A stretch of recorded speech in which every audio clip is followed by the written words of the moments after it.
Hello again, and thanks for re-engaging with our package. In this short section, we'll be looking at the basics of evidence-based practice, some of which may be familiar to you, but hopefully you'll have the opportunity to think a little more deeply about these basic things right now. So, as you may well be aware, evidence-based practice has its beginnings in the medical field.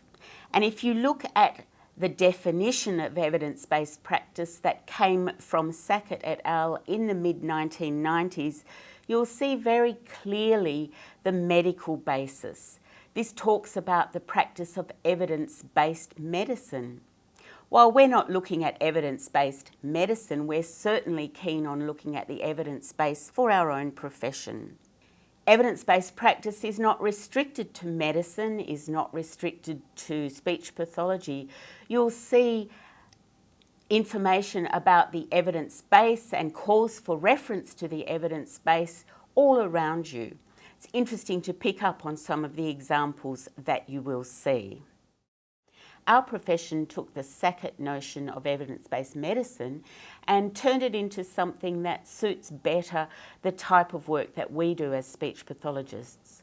So Christine Dollahan in 2007 published the concept of E3BP and suggested that we actually need to be looking at three different types of evidence. Firstly, the best available external evidence from systematic research.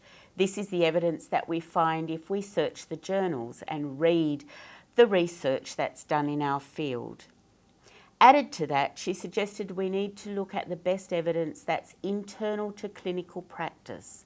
So we need to think about our own clinical practice, the evidence that we have available to us through that.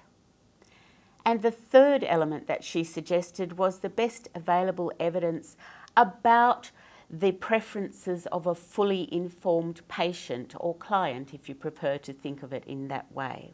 So, as well as knowing what the external evidence tells us and what we know from our own clinical practice, we also need to know what our patients expect, prefer, need, through asking them and engaging with them. We can represent evidence-based practice as an equilateral triangle with the three elements at the different points of the triangle. We could put each of those elements at any point on the triangle in order to indicate that they're not preferable to each other, they're all important.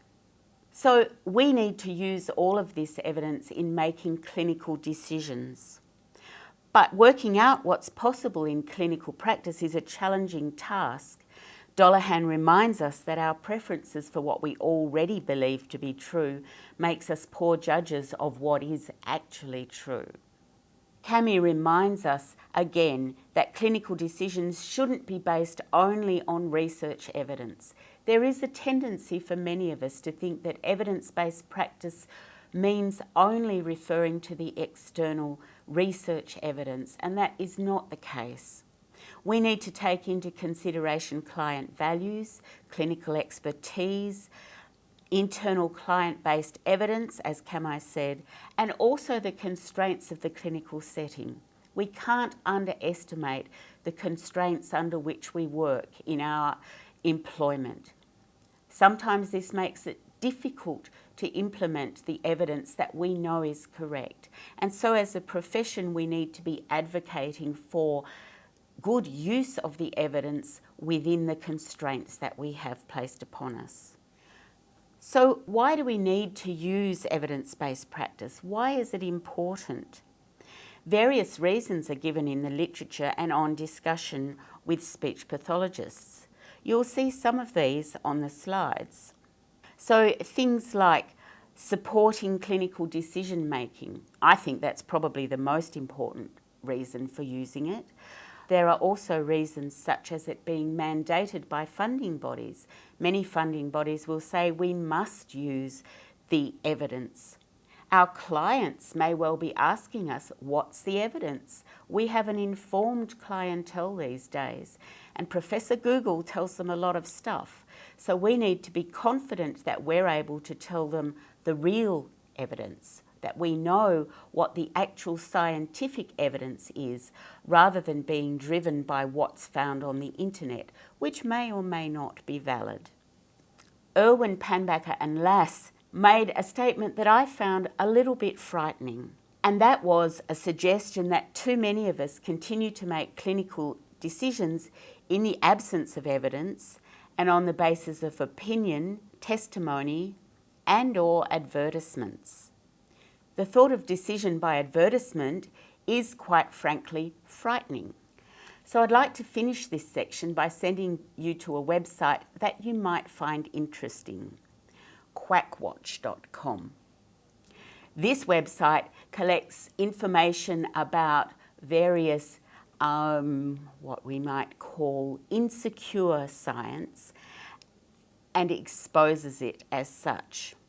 I particularly liked the article that was called 7 Warning Signs of Bogus Science. You might like to go off and read that before you begin the next section.